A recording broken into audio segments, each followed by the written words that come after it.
Howdy friends, Craig here on the third floor. This is a recording of our first session of Edge of Empire by Fantasy Flight Games. It's a Star Wars-based role-playing game. We've got 5 players, 3 of them who have never played role-playing games before, and all 5, actually 6 of us, including me, had never played Edge of Empire before. We had a ton of fun. While I edited it, I realized we got a lot of things wrong. We read the dice wrong a few times. We got a couple rules wrong. Let me know in the comments what mistakes you saw we made. One mistake we didn't make is we had a really good time and we can't wait to play again. So like and subscribe so that you can catch session 2, session 3, session 4, and so on and so forth. Enjoy.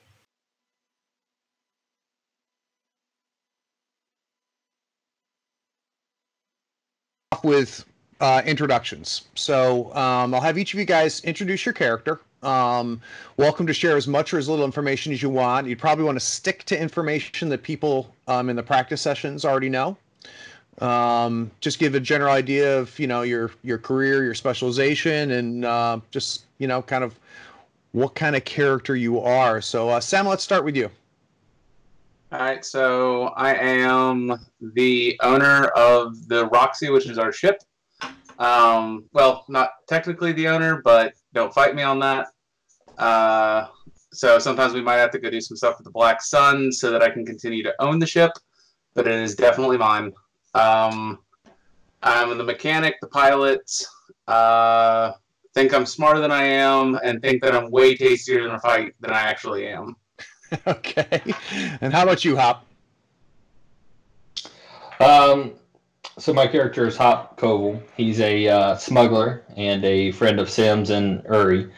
Hop's kind of a typical outer rim kind of kid, moved around from place to place.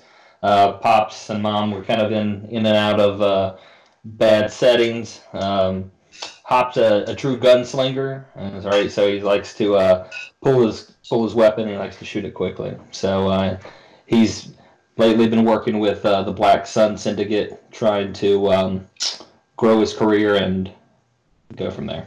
So great. How about you, Callus? I'm Kel. Go by that most of the time. Don't notice when people call me Kellis. And I am clearly somebody from the core worlds, even though I might tell you slightly different stories on how exactly I got here. But there's always a slight edge of looking down at this place. But overall, he's a decent guy. He does care about the team. Sometimes he cares about managing the team, telling you guys where you need to go. But he's got a pretty good head. On the crew, he definitely serves the role of medic. Sometimes just a little bit of hacking, and a talker when we need a talker. For instance, when Hop goes and shoots somebody that we shouldn't have shot. Okay. Uri. All right, former gladiator, coming out of these underworld gladiator clubs. I'm also a hacker, but with an axe. And, friends with Hop for a while, and some separate missions with Kel. So just doing what Larbeck assigns me, and who's Larbeck? Larbeck is the underworld boss that got me out of the gladiator pits. Joe Larbeck got me out of the fight circuit. Gotcha. All right, last but not least, Veers. Yeah, I am Veers. I'm a bounty hunter, tracker. Pretty good in a scrap. I've done some jobs with Sim. I've started doing some jobs with Kellis, and I'm basically here to get a giant pile of credits. Okay. All right. So the first thing that we are going to want to do is figure out obligations. So in the upper right-hand corner of our opening screen, you can see the crew obligation. And during the practice session, I covered this with some of you, but not with all of you. But each one of you has got a 10 magnitude and a 5 magnitude obligation. The way obligation works is this is stuff that everybody in the Outer Rim has some sort of obligation, just to the nature of being in the Outer Rim. You always owe something to somebody. There's always somebody on your tail. There's always something weighing on you. So to start each session, what we do is you roll a D100. And what that's going to do is it's going to tell me if anybody has an obligation. So your obligation as a crew runs up to 75, and we just rolled 25, which means, Kel, your family obligation is what's up for this session. And that can mean a couple things. The first thing that it means is that open up your character sheet and go ahead and give yourself 2 strain. You're gonna not for this entire session. Even if you lower your strain, you can't lower it below 2. Essentially, your threshold for strain has gone down by 2. And the idea is that this obligation, this family obligation that you have, is weighing on you during this session. It also may mean that it may come up during this session as well. So, as far as your obligations go, really one of the things that your characters are going to want to do is lower the obligation that you have. So what those obligations are, there's things that you're going to want to try to do over time, and it doesn't have to happen this session, to try to lower that obligation, because these obligations are going to keep popping up. They're going to keep interrupting what you're trying to do. They're going to keep weighing on your mind. So the expectation is these obligations will lower hopefully over time, but it's also possible that you'll be picking up some new obligations as we play. And as you see, as a group, right now you have a 75% chance of obligation hitting the party. So as a group, if you can lower the obligation, it'll be overall better for you. The second thing that we're going to want to do is put together the destiny pool, which some of you got a chance to play with in session during our practice games. But the way the destiny pool works is if you open up your character sheets just below the dice pool, you'll see the destiny pool. And there's 2 different types. There's the light and the dark. And if we were playing in real life, we would have little white dice, and the white dice have blank sides. They have single white, single black, double white. And what we'll do is we'll go ahead and roll to figure out what the destiny pool will be. So if you guys can find that on your character sheet one at a time, we'll start with Sem. Let's go ahead and roll your destiny roll, and you'll see a place just to the left of the destiny pool to roll that. I got a dark. Okay, so now we have 1 dark. So let's go ahead and Hop, go ahead and roll yours. I like this. This is a good start for me. Okay, Cal? Oh, Cal comes in with a light point. All right, Uri with 2 lights. Damn. Last but not least, Veers. Veers with a dark. So we got 3 light and 3 dark. So these are resources that you guys can use and I can use. I can use the dark, you can use the light. And there's really kind of 2 main mechanically 2 ways that you're going to want to use these. One is you can use a light side point at any time to upgrade whatever dice pool you're doing a check for. So for example, if you were trying to attempt something and you had 2 green dice, you could go ahead and spend a light side points and turn it into a green and a yellow, which increases your chance of getting good things and also opens you up to potentially getting triumphs. I can use a dark side point to upgrade my rolls as well. For the non-player characters. The other way that we can use the light and dark side points is narratively. So you guys are in a cave somewhere and you're trying to break into a crate, and that crate needs a Phillips head screwdriver, and suddenly Sem says, I'm going to spend a light side point and remember that I put a Phillips head screwdriver into my pocket. So I'm going to hold that screwdriver out, and it's exactly what I needed. So it's a way to kind of narratively bring things into your favor. The key to remember, though, is when you use a light side point, it becomes a dark side for me. And when I use a dark side, it becomes a light side for you. Oh, interesting.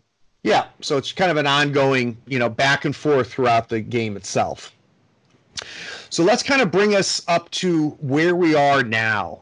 So we did a couple practice sessions together. We did them in smaller groups, did a total of 3 different ones. And essentially what was the mini storyline that happened during that practice session is you guys were looking for a certain Twi'lek dancer. And Donna Mashuta, you guys tracked her down, encountered a little stormtroopers. You found out that the Empire was looking for her as well. Larbeck, who was mentioned by Uri, who's a boss that underboss in the Black Sun you guys have all worked with before, wanted you to get your hands on her and bring her back. It was a bit of a process. You guys had a struggle at the cantina. You lost track of her. Uri stayed on planet at in Mashuta. He ended up tracking her down. You guys swooped in, picked up Yuri and him. You tried to do a handoff with another person that often will work with the Black Suns. So you guys connected with a pirate known by the name Miri Sion, and we tried to do an exchange there. There was some trouble during that process where Miri had been taken over by some unknown group, and you fought it with them. Miri ended up saving everybody's ass, and where we are now is she contacted you guys to let you know that some of your party who was left on her base wants to reconnect, and she also wants to get the Twi'lek dancer back from you guys so that she can hand the dancer over to Larbeck. She told you to meet you just outside of a planet called Formos, which all of you have heard of Formos. It's at the very end of the Kessel Run. It's a pretty inhospitable planet, kind of a desert planet, but just kind of nasty. There's really not a whole lot of life on the planet, even though it does have breathable air, except for Spaceport, which they call Formos, just like the planet. And you guys connected with her outside of orbit on Formos, handed over the Twi'lek dancer. She said that you guys can connect with Larbeck to settle things later, and she took off. Hop, being a smuggler, is very familiar with Formos because Formos is a pretty popular place, being at the end of the Kessel Run, for smugglers to pick up jobs, to get paid for jobs, and to transfer whatever cargoes they've been smuggling. Bounty hunters will often come to Formos to connect and pick up bounties. What's nice about Formos is you can pick up official bounties, and you can also pick up some of the black market bounties there as well. Hop's been there more than a few times, though. It's been probably almost a year now since Hop's been there last. Hop explains to you that he's got a good connection at the cantina in Formos, a guy named Reed Jenks, that he's worked with before, and usually, you know, Hop has not had any trouble getting work. You guys are a little low on credits, so that idea seems somewhat appealing. So you guys decide you're going to head on down, land on Formos, see if you can connect with Reed Jenks at his cantina. So that brings us to the Roxy.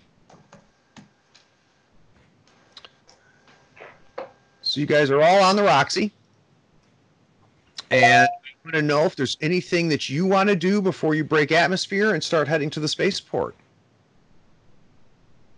Real quick question about the Roxy is what's her condition at the moment? I know we got into a little bit of some shit went down. Like, it's pristine. Okay. Yeah, he's fine. That was all just to get under your nerves in the group chat, was to make you think that the Roxy was in some way It's fine. Those trouble. parts. See, the way All you're there when saying we it's started. fine makes me think that something's definitely not fine. Just like new. That's really funny. What did you savages do? All right, so you guys are on the ship. To answer your question, Sam, the Roxy's in fine shape. You're up in the cockpit. The rest of the crew is now happy to be reunited, back together again. Hop, everybody's decided that at least checking out Formos and talking to Reed Jenks is probably worth your time. We can head on down, unless there's something that we want to cover before then. I'd say anytime that Kel's coming up on a new planet, he'd want to take a moment and, you know, just sort of check the comms to see what bounties are out there, if there's any big changes, any sorts of real news that he could track down. Okay, so let's go ahead. Let's have you do a roll, Cal. I think probably the best thing for us to do is a knowledge underworlds. And that's going to be an average check, so let me get your dice pool ready. I'm going to give you 2 purples. And the pool is ready for you, sir. So knowledge underworlds, I have 3 greens. I'm going to click this, and it should add it in. Correct. I'm going to reload. There we go. We got your rolls now. Okay. All right, so we'll take the first one, which was no successes with 2 advantages. So you hop on the comms, and you know what frequencies to check out with your computer skills and the fact that you've been here in the outer worlds a little bit. And what's surprising to you is you're really not hearing a whole lot of chatter and connections on there. And one of the things that Hop explains to you is that part of the reason that everybody likes Foremost so much is because things aren't real public.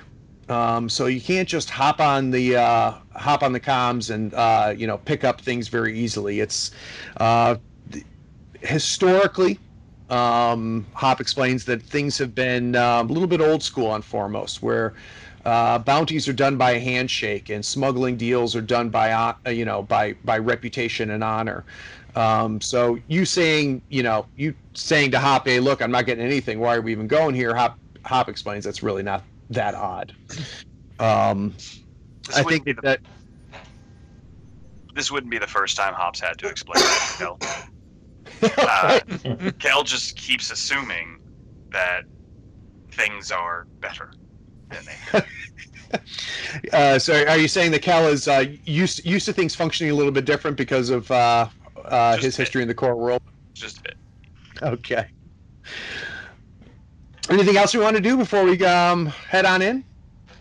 I would like to just do a quick check of the ship sensors to see if I'm picking up anything strange. Sure. So let's go ahead and let's do a. Well, actually, I'll ask you. What skill do you think is be a good a check for that? I'm gonna check my vehicle sheets. I don't got anything. Well, it'd be off of your skills. I'm thinking computers would probably fit best. Yeah, that sounds right. I like that. All right, I'm going to go ahead and make it 1 purple easy for you. Go ahead and roll. Here recently. That's a roll. That roll is not garbage. No, Yeah. that's a very good Look at that. So you hop on the sensors, you get them going. Now the sensor range on the Roxy could be better. It's only got a short range on it. You do a sweep, and actually there's really not a whole lot of activity. Now, whether that's normal or not for Foremost, you kind of turn to Hop, and it looks like Hop is about to say, look, you're going to see ships coming in and out of here, so don't be too surprised by it. You see nothing. Hey, Hop. It's nothing. It's always buddy, nothing. it's always nothing? Because, like, I'm showing nothing. I'm showing nothing. Like, I know there's nothing, but this is nothing, you know? I get you, but Foremost is the foremost area for smugglers and people like ourselves. And let's go down here and get a job. I'm hungry. 10-4, buddy. All right, guys. So you guys take it in. I'm going to need the coordinates for it are very easy. It's something that Hop just basically tells you where it is. You have no trouble getting there. You're going to come in on a kind of a large spaceport. So if you guys look on the screen here, in the lower left-hand corner, you can see that big circular area. That's where the Roxy is going to come in, and I'm going to just need a average pilot check from Sem. All right. Piloting planetary average? This is going to be planetary, correct. Okay. So I've got your pool ready. You just need to flip the thing. Very nice. So, Sem, You're seeing my landing. Yeah. Landing. That's so weird. Y'all are seeing my rolls before I am.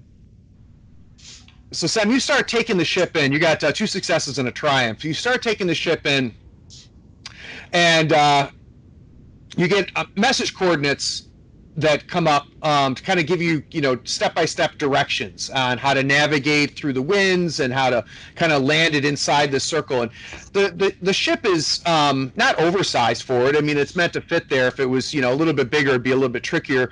Being you cover the sensor and say, "Don't worry, I got this." You bring it down, you land her perfectly. All right, so we go ahead and open up the doors. Now, the doors, you open up the cargo ramp of the Roxy, and the ramp comes down, and just warm air just fills the cabin and the main areas of the Roxy immediately. And Uri, you really feel this more than anybody, but everybody can feel it. But because you come from a somewhat being a Nikto, you come from a somewhat aquatic background, being a pale Nikto. The immediate thing is just this dryness. I mean, immediately your mouth just all the saliva evaporates from your mouth immediately. You can feel it on your skin. You guys have been on Tatooine before. You've been on other desert worlds, but this is really beyond that. This is a dryness that just immediately affects you as you get there. You also hear some activity out there, outside. Nothing too crazy, but there's definitely some shuffling that's happening outside of the Roxy. Can I see anything from the cockpit? From the cockpit, you see two humans come out. They're dressed in the standard mechanic overalls, and you can see them give you a thumbs up from the cockpit.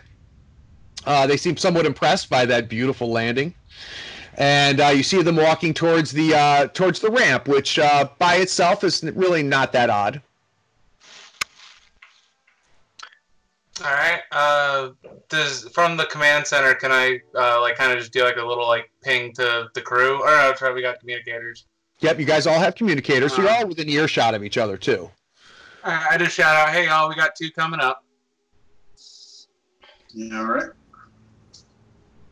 These All are right, two then. mechanics. I'll go down All right, and say hi. At the bottom of the ramp, you see two guys in the mechanics going. You guys here for a while? Oh, we're just touching down to do a bit of work and passing along. You wouldn't know where I could find my friend Reed, would you? Ree Jenks? He owns the cantina, and if the cantina is open, Ree's there. Just head out here out the front door as you're going out. Hang a hard right, and it's the fanciest place in town. You shouldn't have any trouble finding it.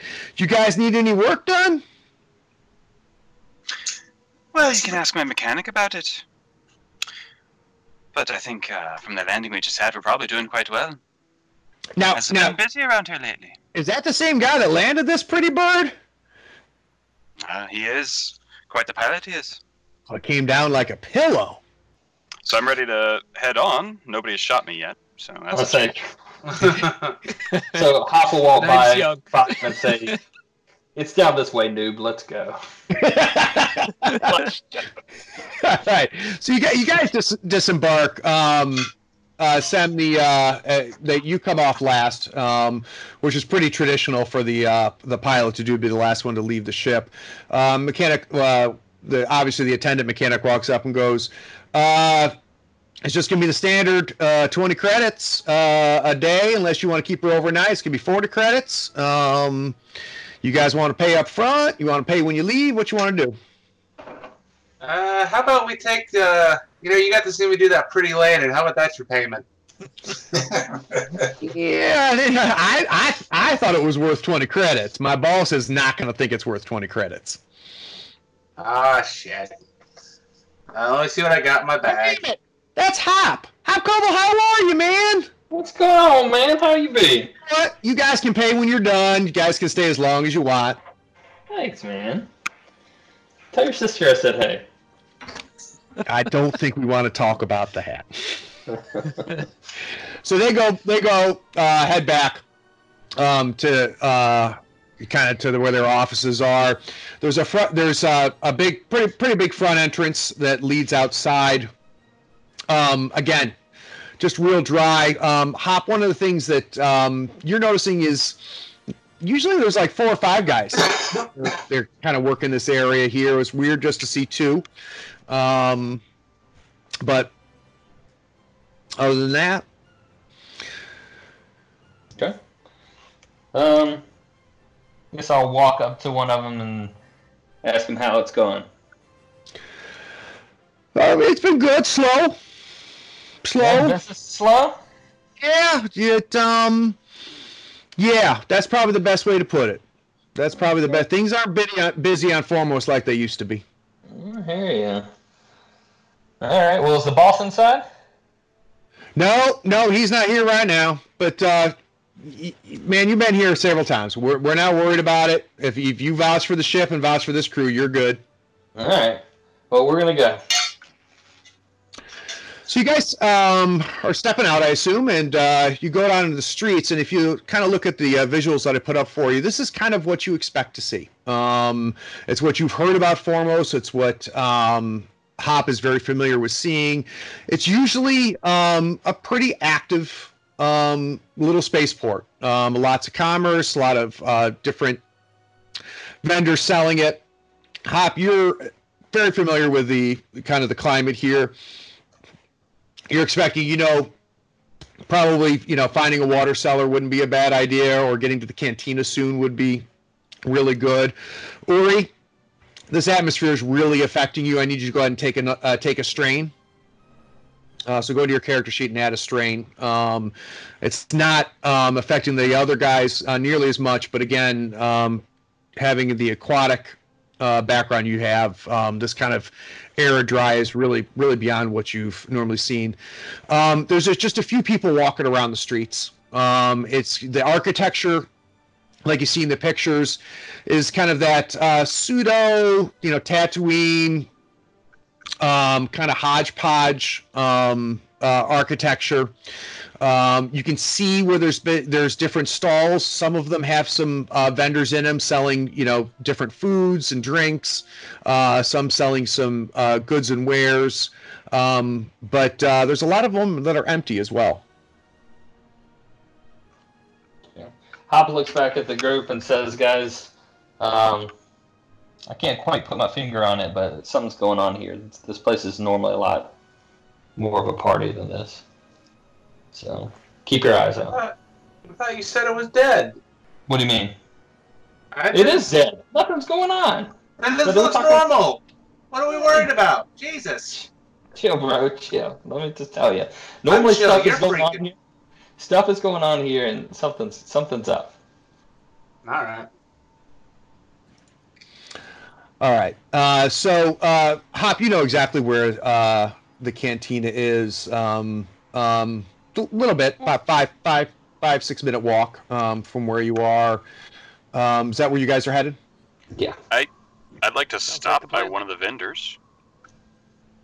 Okay, there's an older woman who's got a sign and kind of in front of her. It's a little bit kind of, she doesn't really have a booth necessarily, but she's got a huge container, and she's got a sign up there. It says best and cheapest water on Foremost, Mama Nuba. She's a human, older woman. But immediately as you guys step out, she gives you a big welcoming grin. Smile, approach, and pick up one of the water bottles, or is it all just straight out of? Should we bring our own cup? I guess the question I need to ask. No, she'll give you a cup. Gentlemen, are you thirsty? We've got a little bit of a thirst going on. It's quite dry around here and so dirty. I mean, hot. I mean, it's a rough environment. He picks up a jug and can't really help himself from cleaning it off as he talks and pretends to appreciate it. But I can't help but notice it's not quite as busy as it used to be. Is there something a little odd? things have been rough.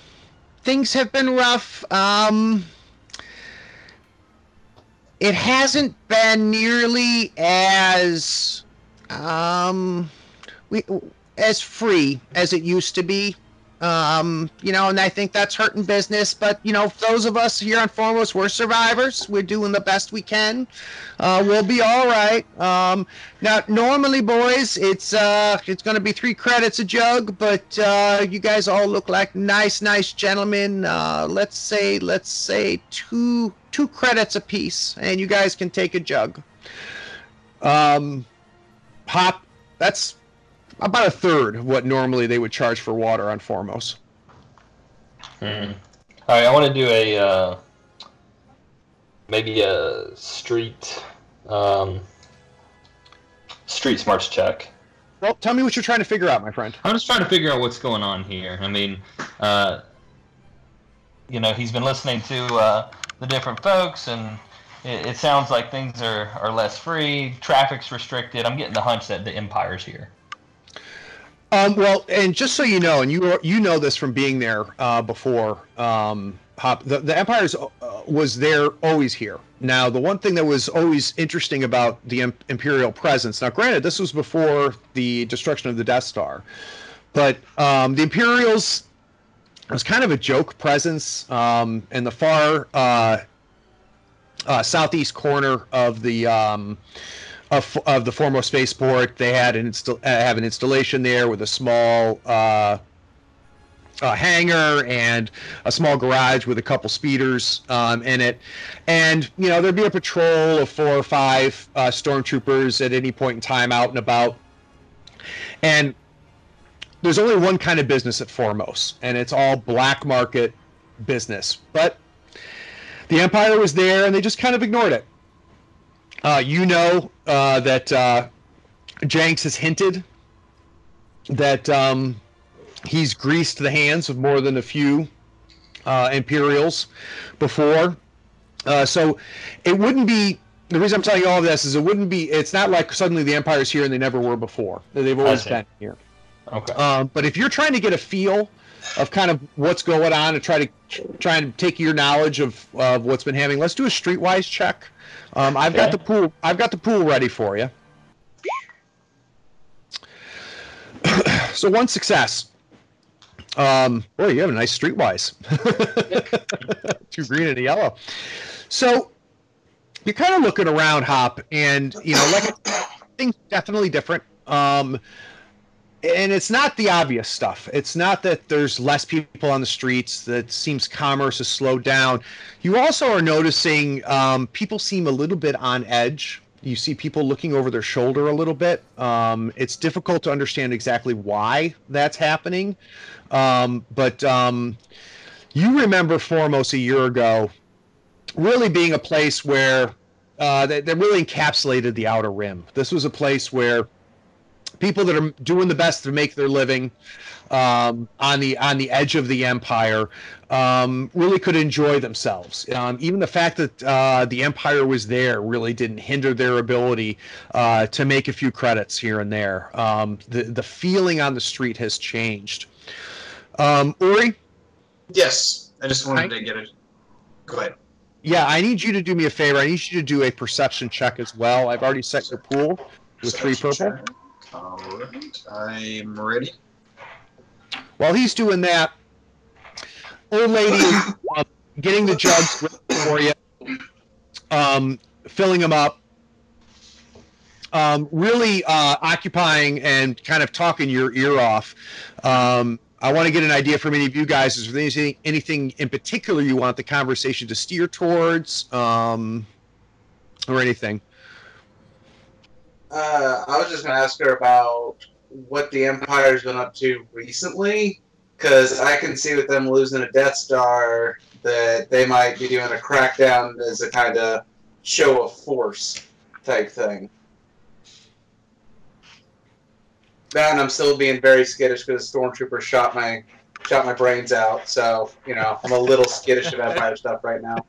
It's understandable. Give me just 1 second here. Kel whispers in your general direction. And you're being a little bit loud for being out in the middle of the street, don't you think? Aren't you being a little bit ugly for out in public?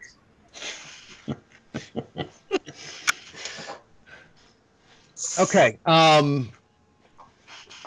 Ask me again. I was distracted. I apologize. So what are you asking, Mama? Asking about recent Empire activity, because I could see them doing a crackdown as a show of force after losing a Death Star. We heard about that whole Death Star thing, and the Empire's the Empire, the way they always are. You pay the right stormtrooper, things stay out of the way. They're still walking around. I honestly, if nobody had told me that things have been crazy stuff's been happening towards the core, I would never have known it. All right, then why are you acting fucking weird? Hey, Subtle as a tack hammer, this one. right. Roll initiative. Begin combat.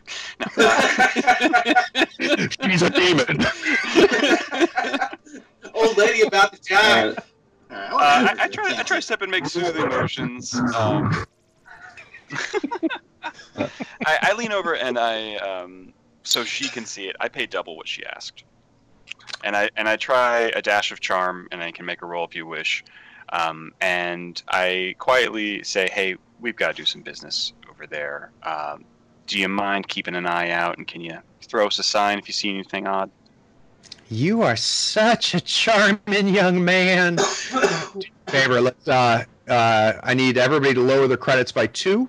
You'll find that on your character sheet, and you can lower yours by 4, Cal. Okay. But you pay the lady. She goes, "I'll be happy to keep an eye on the front entrance for you. Don't you worry a bit." Real quick, I'm not seeing credits. I'm in my character sheet. Which sub-tab would it be under? Under character info. Character info, okay. Okay, no. Why am I not seeing this? So, Uri. I see morality. Can I spend morality? yes, you can. Uri, when you go later. there, how many credits did you have? I didn't have anything set to credits. Uri. I had 110. Yeah. You used to have 125, so you reach into your pocket, Yuri, and you pull out your credits, and you have your credit stick, which had about 100 on it, but you had some credits in actual coin there. And, you pulled out 10 credits in coin, and we're expecting 25. But you go ahead and pay the lady. So I want to just look around and see if there's any like little kids or anything, or little scoundrels to say, did I get jacked? So you're going to go ahead and give me a perception check. Actually, give me a streetwise check. I've got your pool ready. All right, so streetwise. I lean over to Veers. Oh no, we've seen that look before. He's about to shoot a child. It's So, evil, Uri, child. The building that Mama is set up in front of, you look off to the right on the building, and you see a little boy who's kind of peering around the corner of the building. You recognize him because he was behind Mama at one point. You guys kind of didn't pay attention to him and lost track. He sees you make eye contact, and he vanishes. All right, I'm just going to keep a mental note of what that kid looks like. I don't feel like chasing him. All right. So you guys have your water. Uri, you can go ahead and recover 1 strain. Right. Yeah. That's why I don't want to go after him, because I'm a lizard in the desert.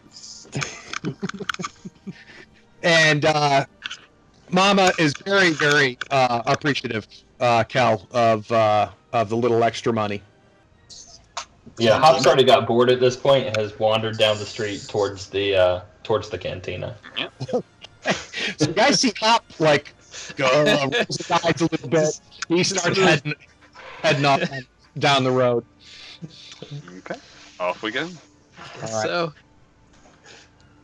Beers? seems like that's where we're headed. Okay. So you guys, you start following Hop, and it's interesting because there's clear streets and cross streets and little shops and hovels and warehouses, things like that as you're traveling through it. Pretty windy, desert kind of type atmosphere. And again, the streets are not empty by any stretch of the imagination. What's interesting though is that Hop keeps going, like suddenly takes a left and goes down this alleyway.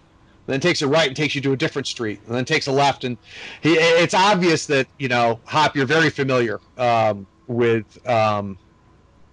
this spaceport. And Hop, you're kind of ahead of everybody, but you guys are I figure staying relatively close. I'm kind of hanging back. I'm looking for a medical supplies booth. Okay. Or vendor. As I'm just kind of looking around because I'm kind of, not acclimated to this climate. Yeah, and the one thing that you find real interesting, Yuri, is that really none of these buildings are marked. So there's not a vendor sign in front of any of these things. Everything's kind of unmarked. Sometimes the doors and all the windows are shut. Sometimes the windows may be open. Hop, so you know exactly how to get to Jenks's cantina. You duck into another alleyway. The guys are following you. As you're walking down the alleyway, you hear a voice. Hello? Hello? Help? Help? It's coming from essentially there's a garbage dumpster. Call it a space garbage dumpster. How about that? That's where you're hearing the voice coming from. Delicious. Hey, Sam. All right, let's go check it out. I'll check it out. Hey, Sam, why don't you come check this out? There's something going on in there. Is it credits? Could it be I don't know. credits? Sounds like there's something in that dumpster. Sounds like either if it's somebody, we'll help them and they'll give us credits, or we'll rob them. Don't care. Let's do this. I back away from the dumpster. All right. Very will take a look at. So, Hello. Uri, you're lifting up the dumpster. Right. So you lift off the dumpster, and you see inside the dumpster is a protocol droid, or to be more specific, half a protocol droid. Oh, thank you so much, sir. Thank you so much. Your timing, your timing is perfect. All right. I'm gonna pick him up by the gruff of his neck and pull him out and dump him out in front of us. I thank you so much for coming when you did. Thank you so much for coming when you did. I don't know how much longer I'll be here. It was awful. It was awful. Hey, okay, who's our droid guy? Sim, can you do something about it? Yeah, can you fix that voice? Let me see what I can do. I open up the back of his head, and I guess I gotta make a roll to see if what I can see. That is exactly what I do with medicine. So we really don't need to figure out a whole lot. The droid is missing an arm. He's missing his entire lower half. He's been beat up pretty bad. As Yuri lays him down on the ground. He goes, hold on 1 second. Sorry, lost my voice. Eureka! I've solved the mystery. This droid is completely fucked. Oh Lord, where'd it go? Was it this voice? No, it wasn't. This voice. That was Battlestar Galactica. All right. So, please, they've taken my friend. I need your help. They've taken my friend. Wait. Back up the speeder. You have a friend. That's exactly what I was going to ask. My friend and I, we were here. We were walking down the street. They came out of nowhere.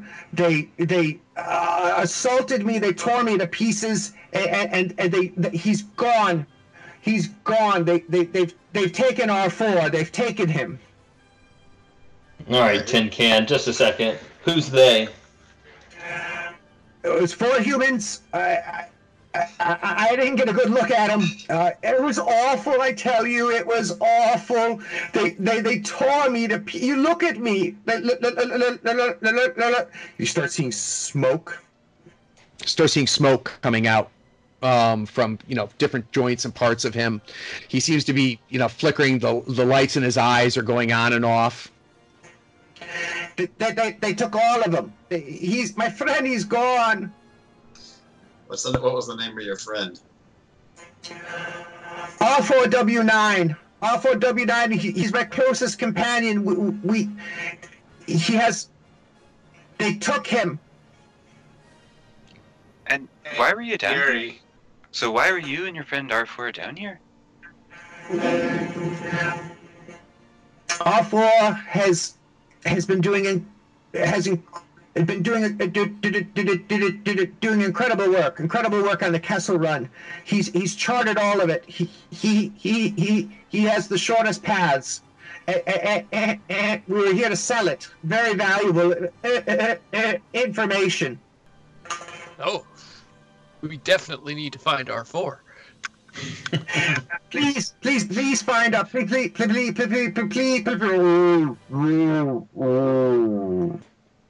All the lights turn off on his eyes. He stops moving. Ah, Sim, you broke it. Yeah, I broke it. Yuri's got a new thing for his ventriloquist act. You win some, you lose some. Nice. Well, guys, Not our Bob problem. with some maps. I mean, unless there's some information we can get off of them, let's just keep going to the cantina. I agree. Just Who believes the rambling of a half blown up droid? Oh, that's a protocol droid. He doesn't know how to lie. Yeah, not smart enough for it. Huh? I mean, look, it's got the it's branded Lucasfilms. He can't be lying. Hey, Yuri, do you mind ripping this image, guys? Yuri, would you mind ripping this thing's head off so I could look at it when we get back to the ship? sure. So Yuri reach down. Really doesn't take a whole lot of effort. You pop his head off. Sam, I assume you've got your backpack with you? I do. All right, so Uri opens up your backpack, drops the droid head in there, and closes it. It's really amazing how just like my medical practice all of this is. Yeah, lots of dead patients. except Yuri's a little bit more light-handed. Yeah, that's how I ran out of patience. Nice. Well, so the droid is a passing opportunity, but the job, I mean, Ree will be there tomorrow, right? Yeah, I don't see any reason we couldn't look into this while we're waiting on Boss Man to show up. That's right. He's not even there right now. Yeah, Well, exactly. It's mid-afternoon. You would anticipate any decent cantina and any spaceport would be open at this point. So you guys aren't early, and you've got several hours before the sun falls. You have time. Let's take him back to the ship, see if we have a spare Protocol droid body. I didn't have you a body. You never know. A workbench. Dude, this thing is Cargo. probably it's a parsec from here by now. Let's go where the money is. Let's go Can see we what get a this- sense of direction, at least? Like that way? When you Or say that how- way, Like, I mean, did he indicate? I don't remember the whole speech. I don't know if he indicated a direction. I know it was 4 humans, and that we've got R4W9. I don't think we got what type of droid he is, but well, probably the an R4, astro droid. yeah, It's an it's R4. astro. It's a little red astro droid, yeah. Yeah, it's R form indicates, or any R indicates it's an astromech droid. His one appendage was just kind of flopping around. There was no indication of they went east, they went west, they went down that alley. So no. Look, y'all, if we look into this and we can find the fastest routes and we can become the go-to smugglers when it's got to get there and it's got to get there fast, like, we could make a whole lot of bank. I'm just saying. I'll tell you what. Why don't one of you come with me? We'll go to the cantina. A couple of you come with me, and then someone else, Sim, you and Veers can go see if you can figure out something with this droid. So I'm going to pause real quick because I want to clarify what's happening right now is that we've got 2 people that have role-played before, but not in a while. This is the first time you use the system. We've got 3 people that have never role-played before, and you're already splitting the fucking party.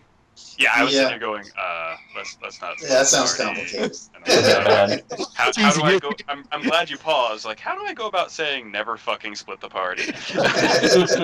That seems easy enough. I'm teasing. You guys are welcome to. I was just making a GM joke. So Hop suggests that 2 of you head back to the ship. So I feel like the best place to get information about a lost R4 unit is still the cantina. I agree. All right, let's move on to the cantina and see if we can get any more information on like droid hijackings or anything like that. You mean droid jackings? It's a real crime. And you're finished. Well, yeah. Cool metal. So Hop continues to take you towards the cantina. And actually, as you come out that particular alleyway, Hop says, "Here it is," and you guys head over. So give me just a second. I'll show you guys the cantina. Oh, God. Any sweet cantina music for the sweet cantina? Of course he does. It's going to be the one cantina song. It's going to be because Star Wars has one cantina song. If it wasn't, I would be very disappointed. I think they put out an album. That bandit runs a monopoly on all shady cantinas. It's a real racket. Alrighty, guys. So you guys step in. Let me go ahead and get your tokens out there for you. Oh, God. It's super dark in here. Can you guys not see it? Oh, okay. Got it. Still blank page for me. Oh, working for me now. There it goes. Who am I missing? Me, because I still can't see. All right. There it is. So the door. Really, there's nobody standing in front of the door. You guys walk in to the Rejanks cantina. Hop's not surprised by this, but you guys all kind of notice like there's no like sign above it. But you walk in, and the first thing that strikes you about this cantina is there's a huge curved bar in the center. And there's only one person behind the bar, same species as the cantina band. I can't remember what they're called off the top of my head, what that species is. And there's probably maybe a dozen or so people. There's a couple people around the bar. There's a couple people in the booths. The thing that really strikes you, though, is when you landed on Formos, you know, it looks like kind of your typical smuggler's den, right? Just kind of a hodgepodge. Everybody's kind of doing their best. You walk into the Rejanks Cantina, and this place is core world gorgeous. Beautiful, clean. It's about 2 stories tall with these huge vaulted ceilings. He's got lighting that's very moody. He's got some nice music playing in the background. For all of you except for Hop, this was not expected. This is a really, really nice cantina. All right. What in the fancy fuck? As soon as you step in, Hop, immediately makes eye contact with you. and opens up his arms, waves you to the bar, and welcomes you in. Okay. All right. Yuri's Walk gonna over there. Ree, you old dog, how are you? So good to see you, my friend. It's been so long. Dude, it's been forever. When was the last time we saw each other? It was that Parsekian job. Man, it's been a minute. We are just friends. We don't talk business out loud. You know better than that, Hop. I haven't even given you an ale yet. I know. Speaking of which, how about a drink for your old buddy? Of course, of course. He turns around and he starts to pour you an ale. Nice. All right. Yuri's gonna go to his standard protocol and get a booth.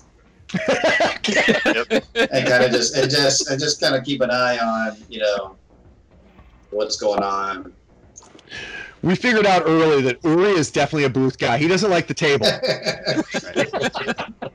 Sir, we have a table available. I'll wait for the booth. It's all right. Kel's used to it. He goes up to order drinks for everybody, I guess, except Hop. He gets a Core Willed gin for himself and rum for the rest of them. It's their favorite. Okay, great. So Ree gives Hop. He gives you your standard ale. Comes over to Cal. Are you a friend of the Hop?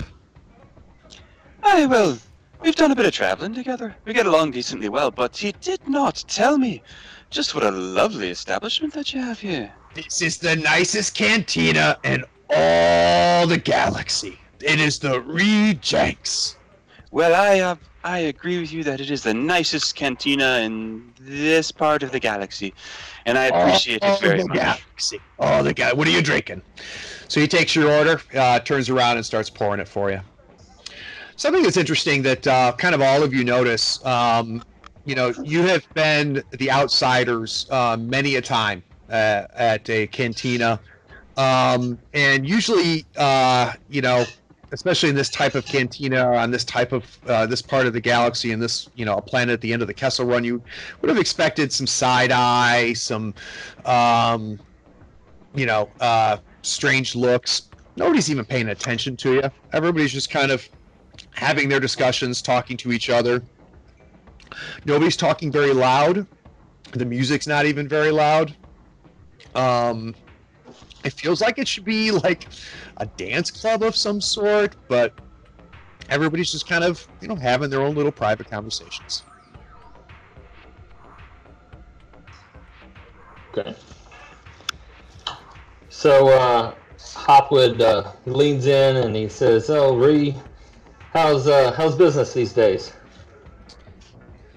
A lot's changed, Hop, since you've been here last. It's been a challenge. The market's not nearly as free as it used to be. Yeah, so I heard. What's going on with stopping freedom? So, a certain element has. I really should not be talking about it right now. We can definitely talk about it later, Hop. There's work if you're looking for work. And he's constantly looking over his shoulders, trying to pay close attention to whether your conversation is being listened to or not. Now, Hop, we'll talk about it later. Now is not the time. Okay. So he gives you your ale, Hop. Cal, you've been given all of your drinks. Yep, I deliver my rum to the rest of the party and go to have a seat over here. And keep trying to check comms and see. I seem distracted. I keep trying to look for news. Okay. So you're playing. Yuri's going to look to see if there's any more humans in the crowd. Oh yeah, it's about 75% human, Yuri. There's a couple different aliens, are non-humans, but it's what you would normally see in the galaxy. 50% to 75% human. Right. Nothing out of the ordinary. All right, let's ask for some work. Hop, you've got your drinks. Where you headed? I guess I'll go over to We Yuri, my are bro. looking for work. We are looking for work. We are. That's a thing we're doing. You still can't talk about it right now. Well, that was No. but there could be like the bounty board or the jobs, or we gotta have. He said he can't talk about why business is slow, but that there's work if you want it. We want work.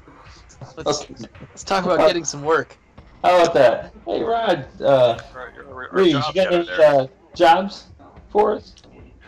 Yeah, there's definitely work. Have a seat.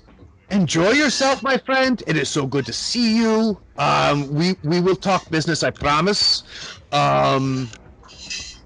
Yes, we will talk. I have work for you, sir. I have work. Okay. All right. So Hop's gonna take his ale and go hang out with his buddy Yuri in the booth. All right. Take 7 the beers. I am sitting at the far end of the long end of the bar, trying and utterly failing to look nonchalant. Nice. Just kind of tapping my fingers on the bar, and I darting around. I guess, do I notice anything unusual? Let's do a perception check. Let me go ahead and set your difficulty. I've set you with 3 purples. You're ready to go. All right. Boom. So you got 4 successes and a threat. So you look around the bar. Things that I've already talked about. Where everybody is kind of minding their own business, but nobody seems at all disturbed by your presence whatsoever. From what you're seeing, Sam, nothing seems, nothing's making you nervous. Alright, then I will just continue to try and look nonchalant, even though my ADHD is acting up. Where is the band located? There's just mice, music being pumped in. Okay, all right. No band and no dancers, Yuri. We know how you like the dancers. You dirty lizard bastard. So, Kellenveers, you guys are sitting at your booth, Hop and Yuri. You're not too far away from them. Sam, you're on the other side of the bar. From this booth here, a Devorian walks over, and for those of you not familiar with the Devorian, let me show you a picture of our friend. They are the devil guys from you remember them from the Cantina, or if you watch Rebels, there was a character that was a Devorian. They nice. They're about 7 foot tall. Walks over to the table where Kellen Veers are, and has a huge smile on his face.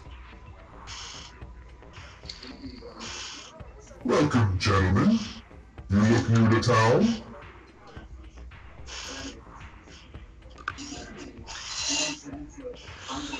Look up at him. Well, we've been around before, but always in and out doing jobs. And yourself? It's you're asking lots of questions. Looking for work. I am Slew. I am the person who can help. I have all the information you need. I can give you the connections you need. I will always make sure Jinx gets his part. I am the man you need to talk to. Slew, you say? Well, Slew, do you know my friend Hop over here? So he looks over to Hop, looks back. Not familiar with your friend, but he looks very nice. Are you guys a crew? Do you work together? We're familiar with each other.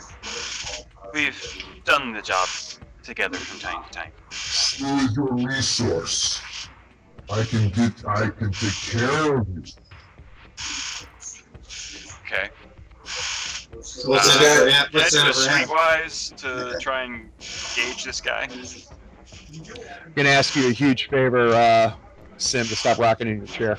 It's creaky as shit. Oh. That's That's all right, man. I thought that was part of the ambiance. I know. That's the Devorian thing. His chair's named Roxy. All right. So, well, and I was distracted. What did you ask me, Cal? If I can do a streetwise to try and get a read on this guy. Yeah, let's do a streetwise. I've got your pool ready. Okay.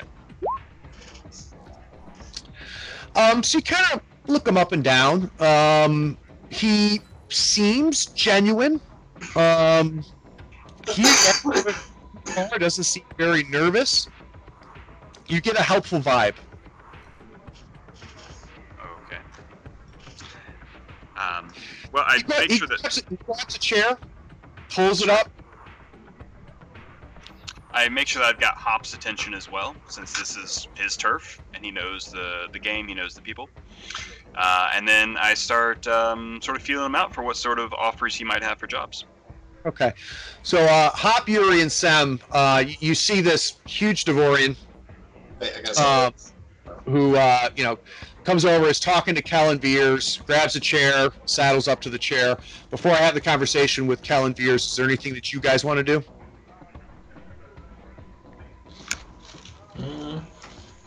Just watching is fine. I'm just gonna keep an eye on him. Keep an eye on this guy. And Look at us, not drawing weapons. We're good. I think I find a way to drop the keyword Ewok in the conversation, which Kel would have set up a couple of keywords to you guys in advance. By the way, pawn, we established last proto session, pawn means stormtrooper. But I dropped Ewok in there, and that means please shoot him if he tries to kill me. So Hop gets up and he Than you might think. he stands a few feet away, social distancing himself from the Devorian, but now engaged in the conversation, or at least actively listening. So, my friends, how can Smooth help you? Well, we're interested in hearing what sort of work you might have for a crew of our size. And I'm very interested to tell you anything you wish to know. Well, the thing we wish to know is, well, we've taken an interest of lately in, sort of the droid trade. Looking to pick up maybe a new astro droid for ourselves. Something in the R series. I can give you, I know I have connections. I know where the droid shop is. I am good friends with the owner. Smooth can be a great resource for you. I'm happy to help. Well, there's droid shops. And then there's droid shops, if you know what I mean. We're looking for something that might be a bit more on the interesting side. I am very interested in helping you. I am a wonderful resource for you.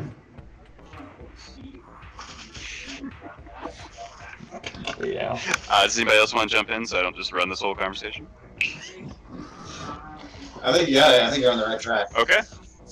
Can any of us even hear what's happening? We're pretty far away, and Veers and Hop they're pumping that nightclub music. This is true. Well, Veers and Hop are right by that conversation. Yeah, Yuri is definitely close enough to pick up on the vibe from it, and really, so is Sam as well. You're not kidding. You're very helpful. You can tell me where my entire party is. Forgot I didn't change the voice. Well, we This appreciate guy it. 100% wants us to be his prison bitch. I'm just saying. I totally agree. Like fucking creepy vibes. I'm not sure which way that relationship might go, but yeah. Well, Hops did want to get a feel for him, and he is kind of horny, so.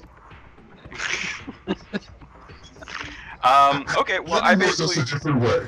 I can be a great resource for you.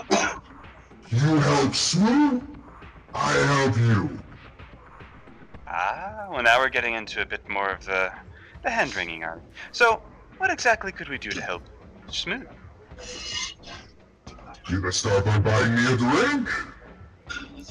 What kind of drink do you like, Smooth? Points to whatever Veers is drinking. That is what I will have. Oh, Veers? Oh, he's drinking a rum. He loves the rum. I'll be right back. I step up, and I go over to check in with Reed. So he turns to you, Hop, because you're kind of hanging over his shoulder a little bit. They asked if I knew you, sir. I do not know you. Are you familiar with the wonderful Formos? This is really about my first time I've ever been here. Not first, but maybe a few times. I'm not really quite sure what's going on here. I just came with my friends. So let me explain. Here in Formos, whatever you want and need, Smooth can make it happen.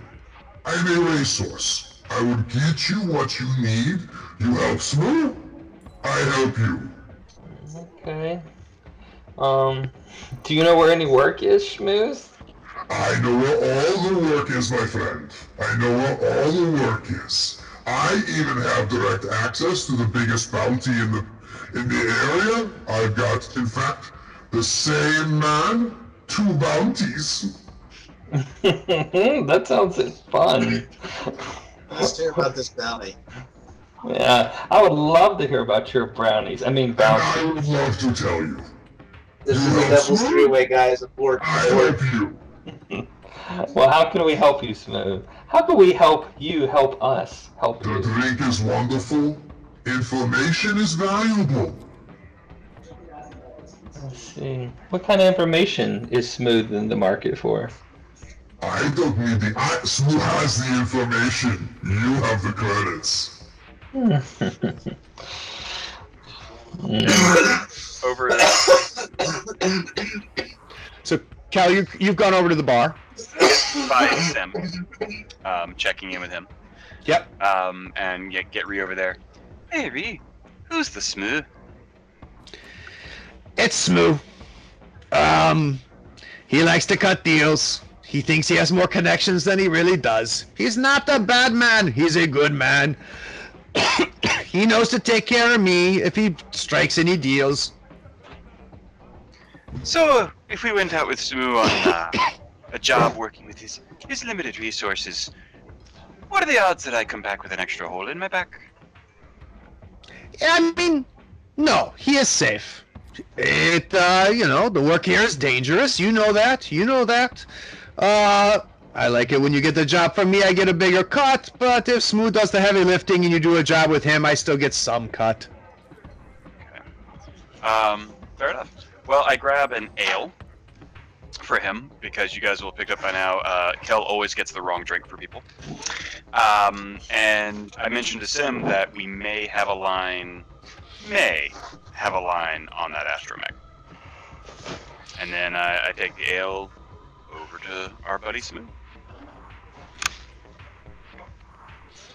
Thank you, my friend. Thank you. This is not what he was drinking.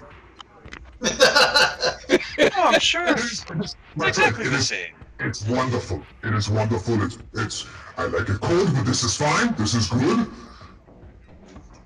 He takes a drink.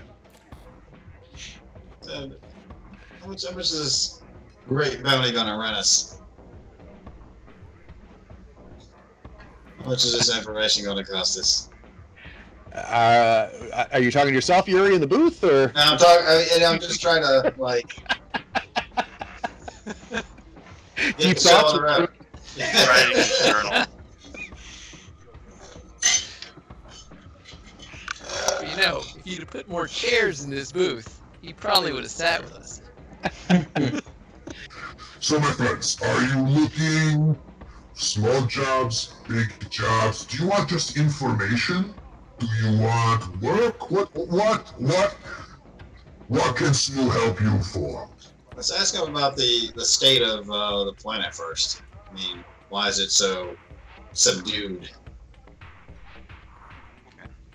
Well, Smoo, I'll tell you this. We're ready to do a little bit of work with you. And if that job goes well, we might do a little bit more. But the very first bit of work to have to do with us, in exchange for that drink I just brought you, is to tell us a bit of what's going on around here. We've noticed it's awful quiet out there. He kind of looks around a little bit. Kind of lowers his voice. Be very careful what you talk about. This drink is nice. How do I put it? Used E ever everybody could be kind of an independent contractor. The one thing that's nice about the Jenks' place is this is, this has been kept, somewhat untouched, but overall, Baden Doba has taken over all of Foremost. I don't recommend you mention his name. I recommend if you come across Doba that you stay clear of him or any of his men. But they have locked down Foremost, and quite frankly, it's hurting all of us. Okay, confirmation. Dolba is what I'm hearing? Doba, D-O-B-A-H. He said Badin, B-A-D-I-N, Doba. Right. And if I was looking to avoid this Baden Doba, where might I not find him? Where would I avoid him? Where would I see him if I got the trigger? So, he's not here. Nobody knows exactly where he is. His network is everywhere. He has men here on Foremost. He has locked things down. He pays the Imperials what they need to allow him to do it. Anybody who does not give their little part does it. I don't know if Jenks is paying him, but just be very careful mentioning his name. Well, I think we could manage that. So, we were talking about bounties, and we were talking about astromechs. I think I'm a little more curious about the mech. So, if you're in the market for a robot, I can get you a robot. I can take you to the droid, like I said. I'm good friends with the owner. We can, and, if you want, a robot that's got something special about it. Your friend over there, the lizard in the booth, looks like he might like special types of robots for special time. I can get those kind of robots too. Well, those you can find in any old hole.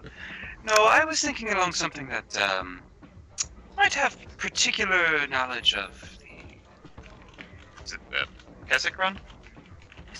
This is me actually lacking Star Wars knowledge. The run. The fact that you don't know the Kessel run is a goddamn problem. Okay.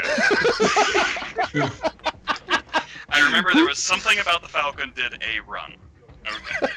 That's not even deep lore, dude. That's like surface level shit. My wife does that. Come on. Yeah.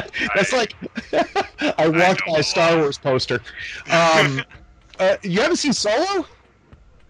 I have seen all of the Star Wars movies. The degree of attentiveness I have paid. So you remember in Solo? Do you remember when he goes through that crazy thing with the big monster and all the craziness? I remember there was a run, and the Millennium Falcon had the record of doing the fastest. Yeah, that's the and Kessel. he might have lied a little bit about it, but Yeah, still. that's the Kessel run. Okay. It was close. It was close. Right. You're one letter off.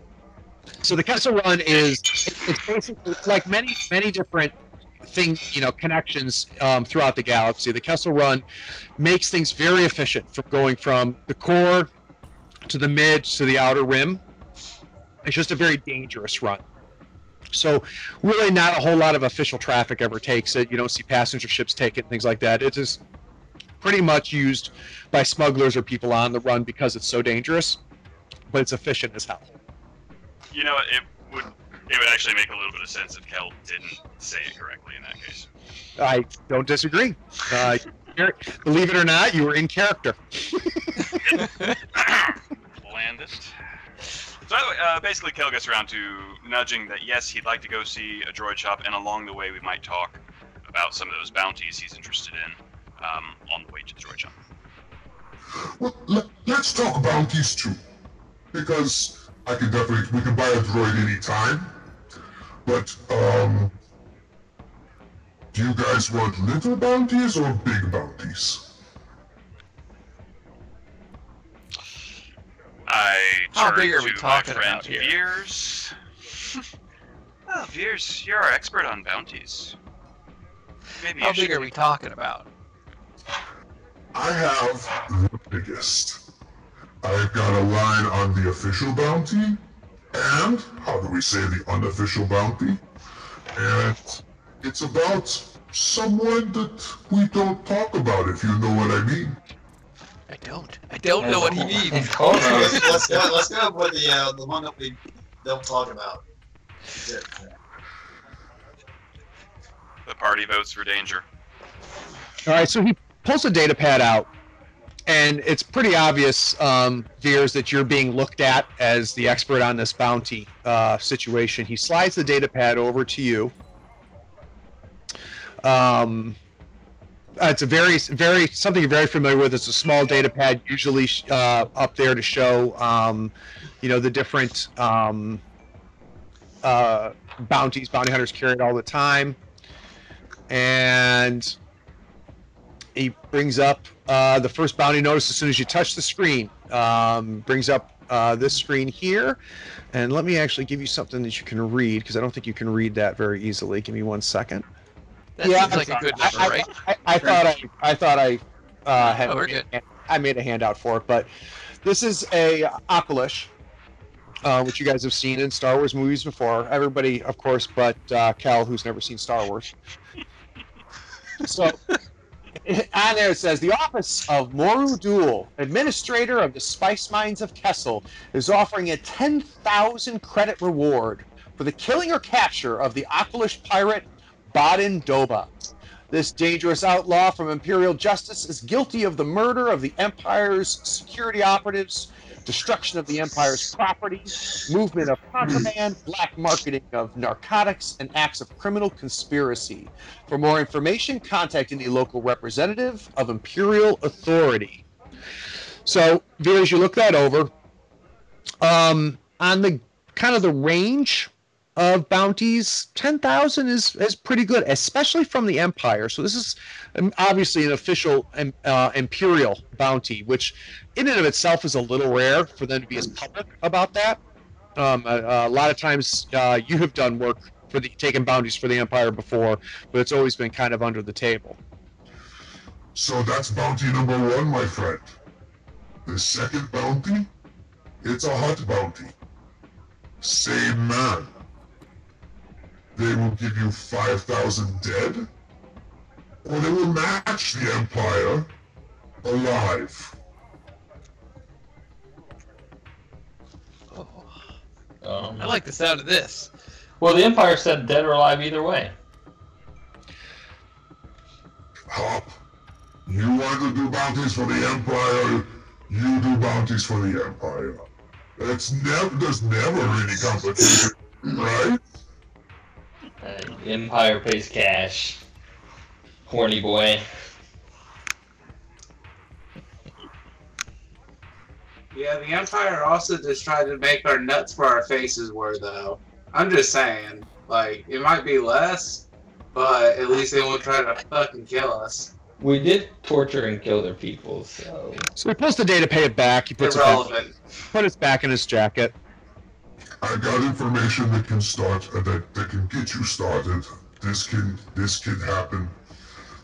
I just need you help Smooth will help you. Alright, so what's this cut? What does this finder see? I don't know. One way to find out. So Sam, over by you notice someone walking in.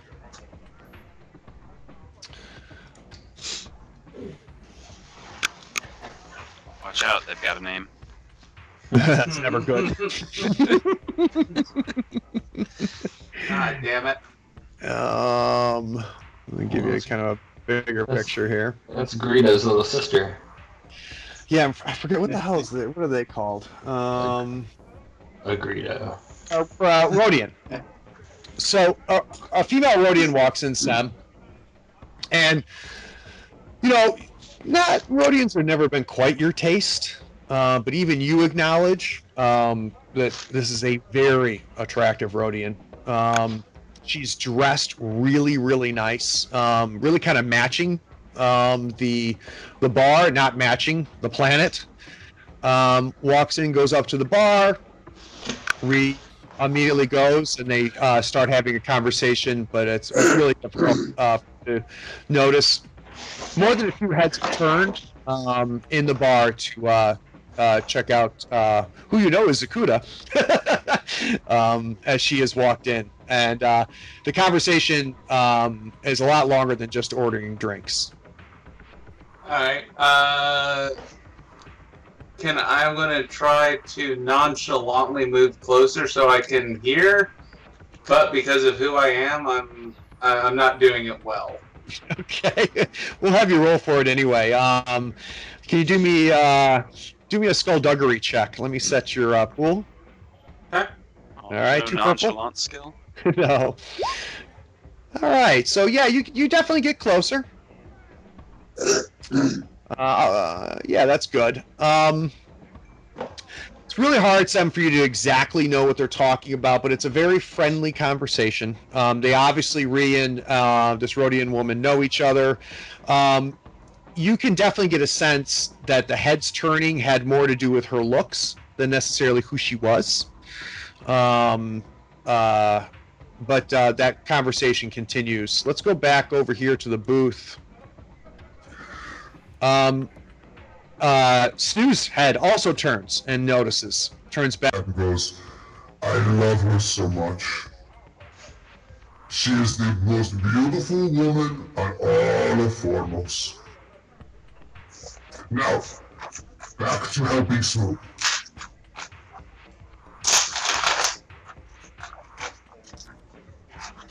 Wasn't Smoo about to tell us what his end of the deal would be? I didn't realize anybody had asked him. Who's asking Smoo? I'll ask him. So, horny boy, what's your cut in all this? What's the price of helping Smooth? I've got good information. This is a huge reward. I'm sure there's little danger. Very easy for a crew such as yours. Let's say I got to pay Jenks 100 credits. That's not much.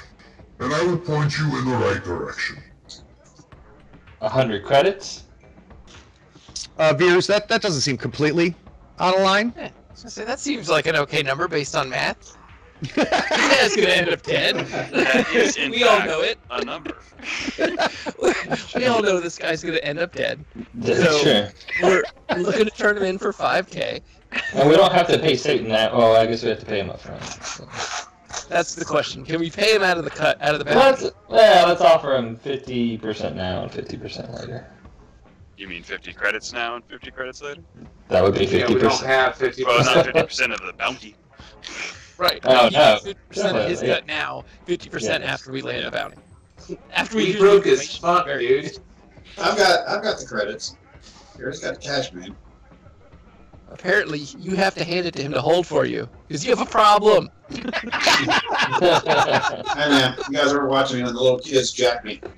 Hey, dudes, I'm going to say this over to Com. We just had 3 more enter. It was tough. Sam, you see 3 guys walk in. You got 2 humans and I don't remember what he is, a Weequay. Which is, if you remember on the skiffs in Return of the Jedi, the guards for Jabba the Hutt, that was a Weequay. 3 guys walk in. They seem very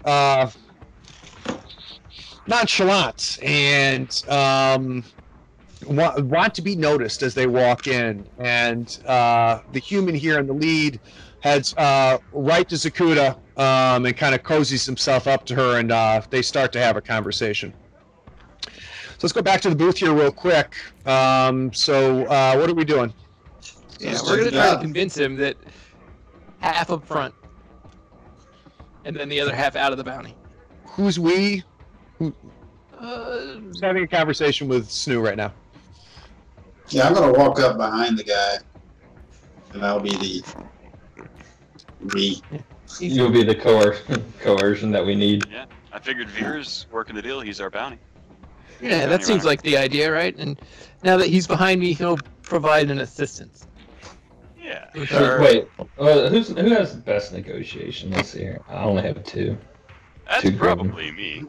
But I've probably used that negotiation skill to see if I could get a hold of that bounty board, and am thumbing through it if you let me get it.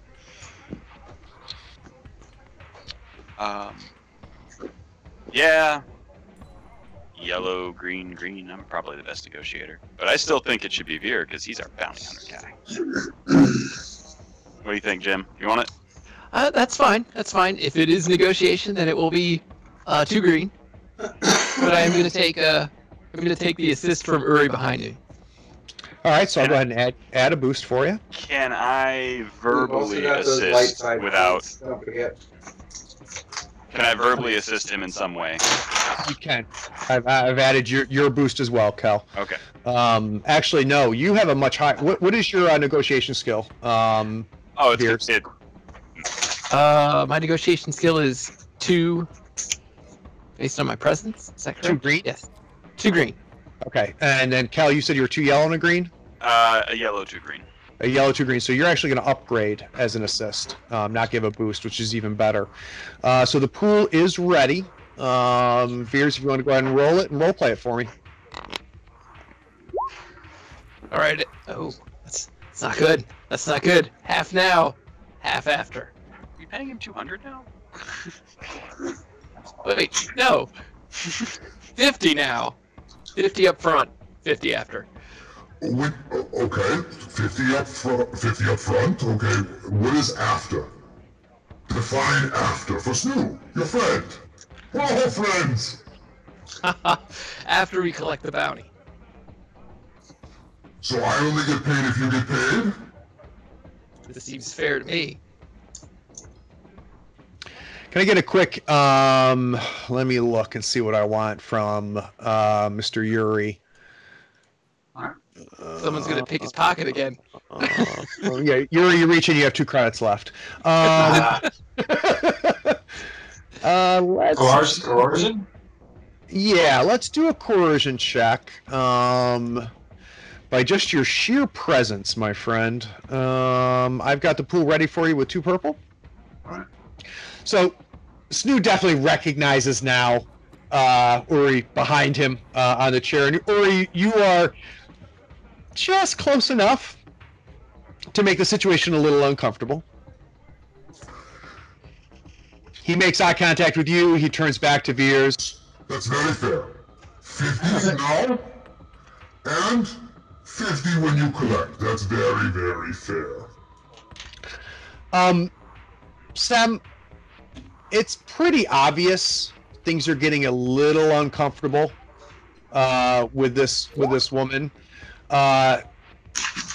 This human here, kind of like touching her arm, touching her shoulder. She does not feel very comfortable. You see the other kind of 2 guys going around a little bit. Her eyes are darting back and forth. Ree just walks away.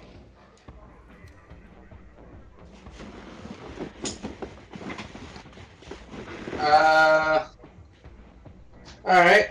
Well, I mean, I'm tempted to get involved, but I really feel that Sem, the character, would not care because it does not involve the crew or why they're there. All right, then Sem does nothing. That's fine.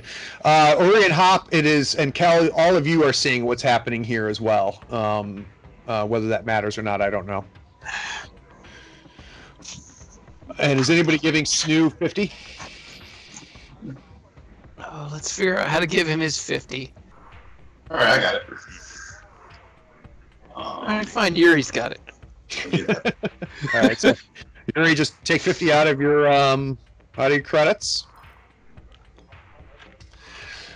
So, Snoot, hey, do you see what's going on with your young lass over there? I recommend not paying attention. Just as that conversation is happening, the Rhodian comes over and comes up to Uri. She puts her hand on your chest, Uri.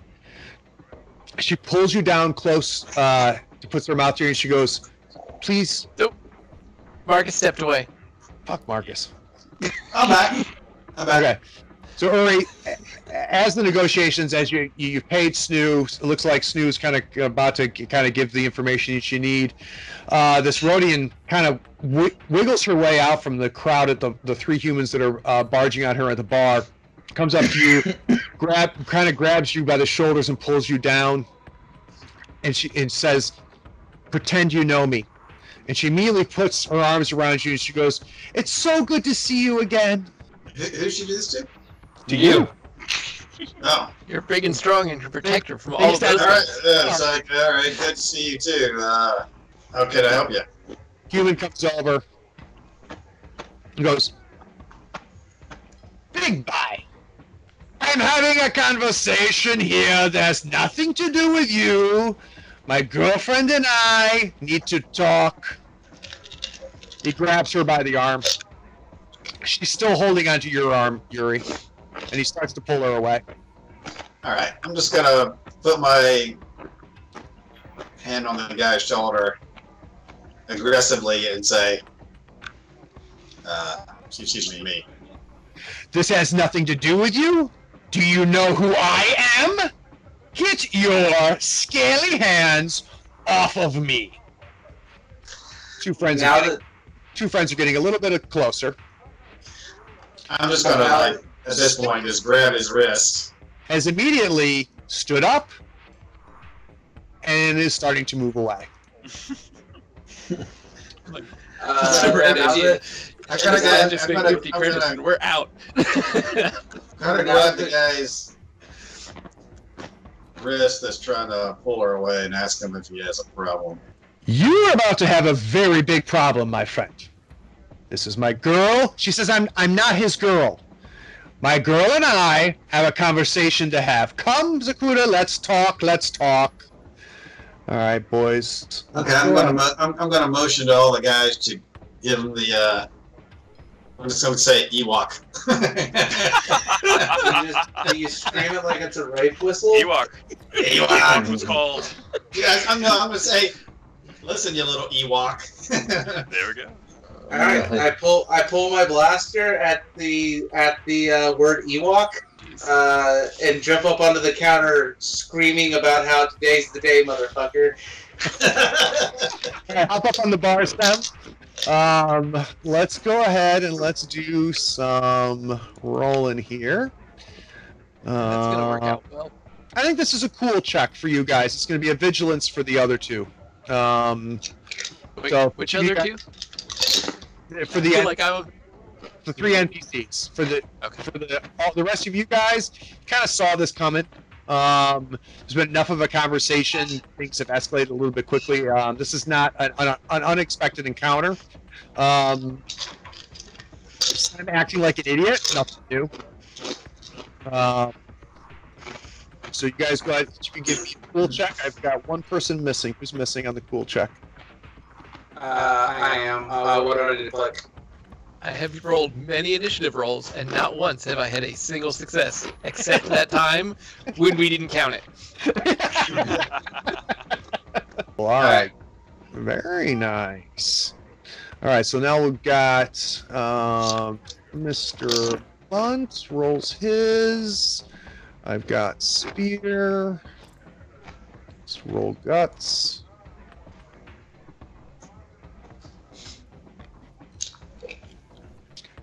And Spear. I'm glad they weren't my 50 credits. We are never getting any information out of Snoo. Unless we rescue the love of his life. Worst bounty hunters ever. I wanted to go for the droid. All right, so we've got our initiative set. We've got a PC slot. We've got 2 NPC slots. Sam, you are going to take the first PC slot. Your maneuver is to jump up on the bar. Do you want to do a second maneuver to pull your gun, or do you want sacrificing your action, or do you want to take 2 strain to pull your gun and still have an action? I'll take the strain to pull my gun, because, again, acting like an idiot here. And I'm going to take a shot at Dare Blunt, completely disregarding the fact that that line of fire also brings Kata and Yuri in, and also Hop into my line of fire if I pull it wide. So I appreciate that. One disadvantage or one threat, and you're going to end up shooting either Hop or Yuri. Which, I mean, he's your character. So I don't know where that falls in your character as far as how reckless he'll be versus endangering the rest of the crew. So I'm not saying no, but I just want to make sure you know mechanically in the game, I hit the mechanics, and the best shot would actually be a Spear Praxis. Yep. It's just this guy Dare is the one who started this whole altercation, and so I'm zoomed in on him. I'm not seeing anything beyond him at this point. I mean, I did jump up on top of the bar and yell, "Today's the day, motherfuckers!" Yep. So go ahead and take your 2 strain for taking the extra maneuver to draw your gun. All right. So up my strain by 2. Yep. So add 2 to your strain. You are distance-wise. You're close, so it's only going to be 1 purple, but you're going to get 1 setback for just the crowd and the lighting in there, and a 2nd setback because of the engagement with Dare. He's not kind of out on his own. The pool is ready for you to roll, sir. He's going to use a light side point to get him. Well, yeah, I was about to say, you guys could be using a light side point to try and mitigate this. Okay, so go ahead and choose the use light side. Have your heroic moment. Go for it. And that's in the character info? Or where is that on? The dice pool. Towards the top of your character sheet. Okay. Below the dice light pool. side. Okay. And that's, I'm going to go ahead and upgrade your roll.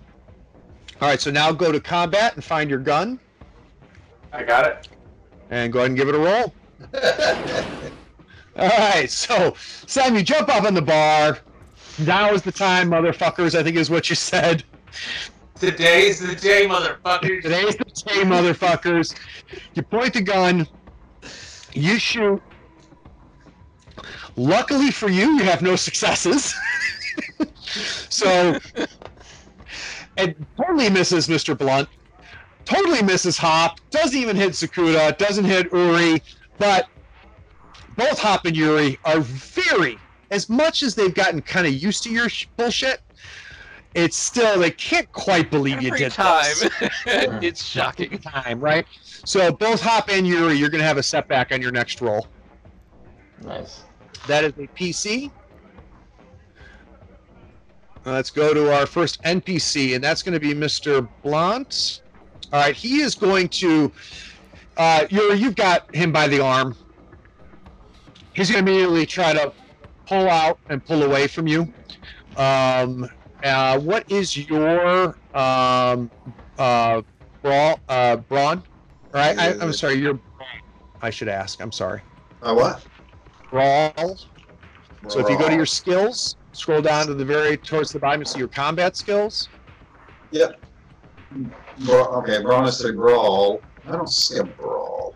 It's under lightsaber. Oh, there it is. There it is. Yep. I've got, it's rank 1, yellow and 2 greens. A yellow and 2 greens. All right, so let me set his pool. And he is going to attempt to get his arm away. So he is able to break your arm. He steps back and immediately waves for his 2 friends.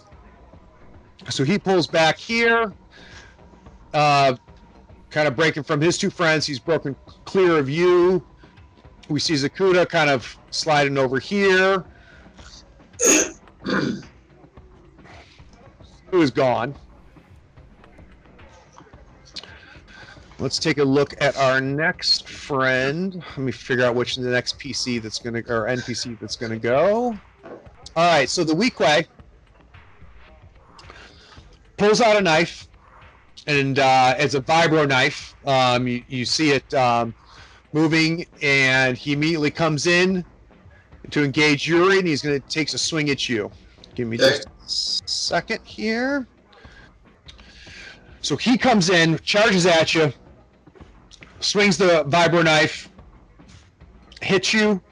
I need you to take 6 minus your soak. I'm sorry. How much soak do you have? 4. 4. So we're going to ignore 2 of it because it's pierce 2. Okay. So it's going to be 6 minus your soak minus 2. All right. describe to me what happens to you. I'm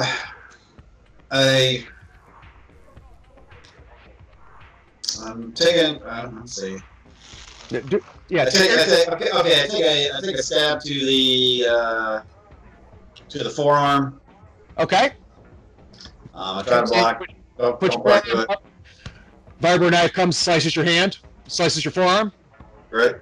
All right. We've got 4 PC slots, 5 PC slots. Who's next?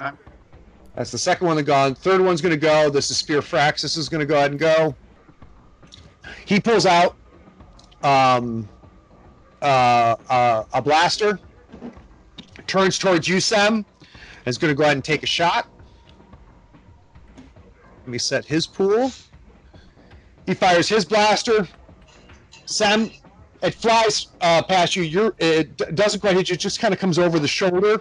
You're going to be on a setback because you're a little bit off balance. All right. All right. Now we've got PCs.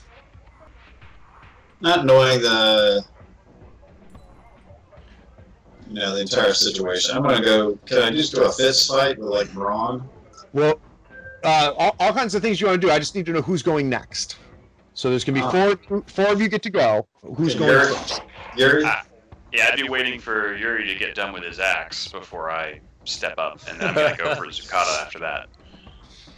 Right. So you're already engaged, Yuri. You can do a maneuver to grab your axe off your back, and you would have the ability to swing with it.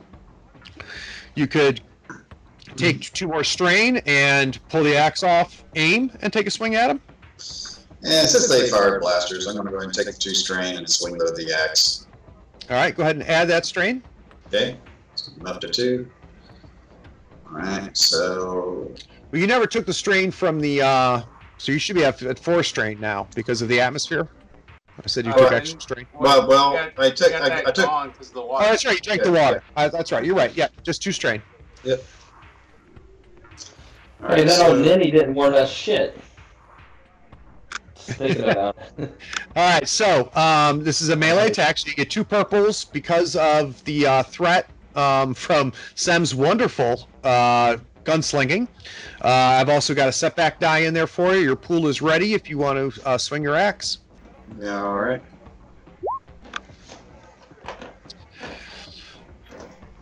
Miss. Yep, one failure. So you swing.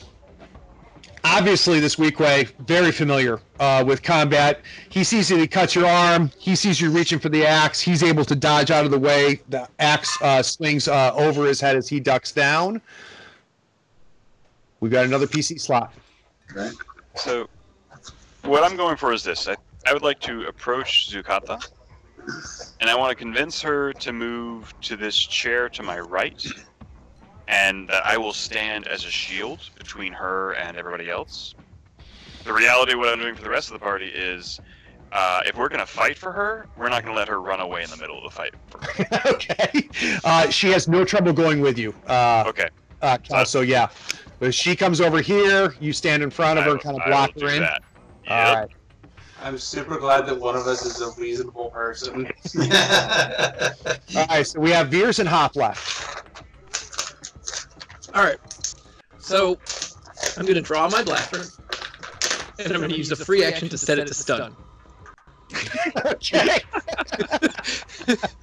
I'm going to take the 2 strain to aim at Darblunt there, and I'm going to fire.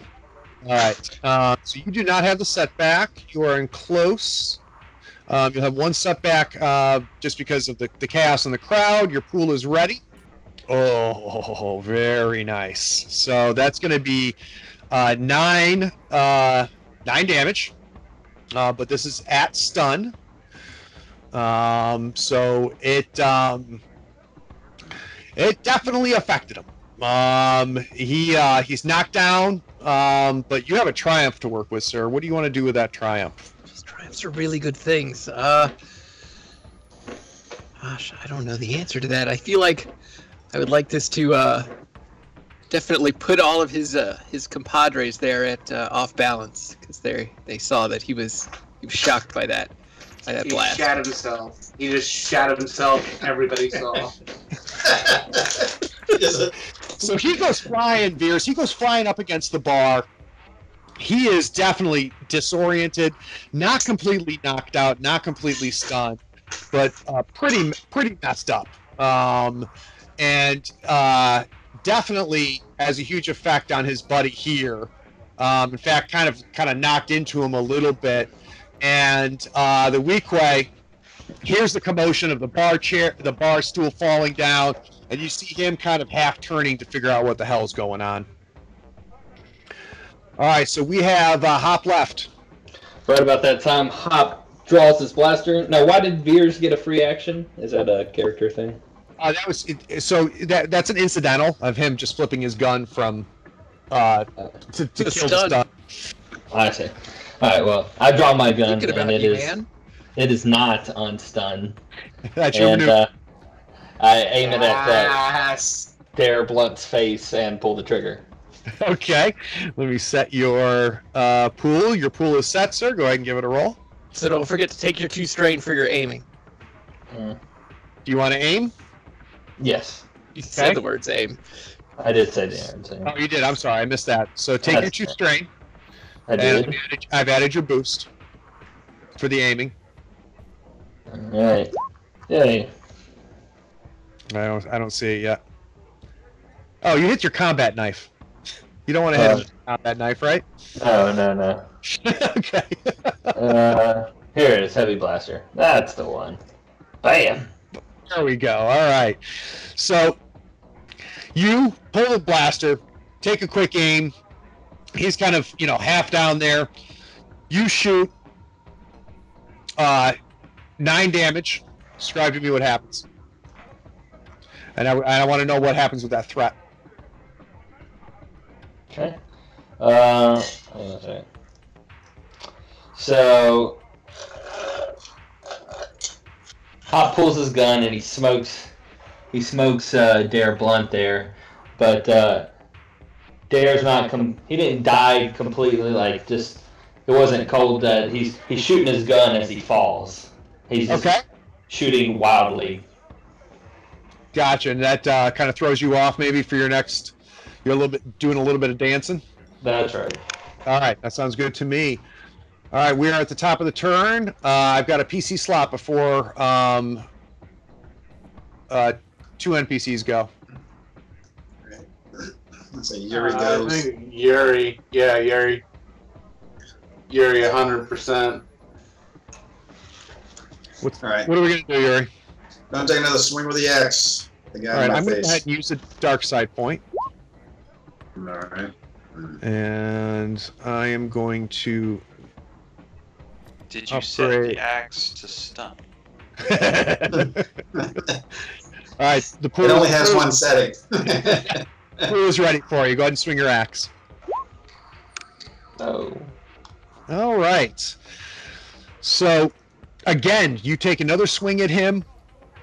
This guy is definitely good at what he does, as far as being a combatant himself. He able to dodge it, but you do have an advantage. Do you want to pass a boost? Yeah, I'll pass a boost. Okay, so pass a boost. The next one. Give it to Sem. What advantage are you giving Sem? How is that boost being passed? You take a swing. Can I give him like an aim or? No, like mechanically, we know you're handing him a boost. I just want to know narratively if we can think of anything that's going to make the next. Remember, you can't pass it to Sem, so this is going to be just a generic advantage that you're handing to somebody. Okay. So I swing. The guy dodges, but he changes his footings to broadside to Hop and Veers. Excellent. So he's not like squared up with me anymore. He takes a step back, so he's more prone to being shot. So Spear, he's going to go ahead and sacrifice his action to take 2 maneuvers, and he bolts for the door.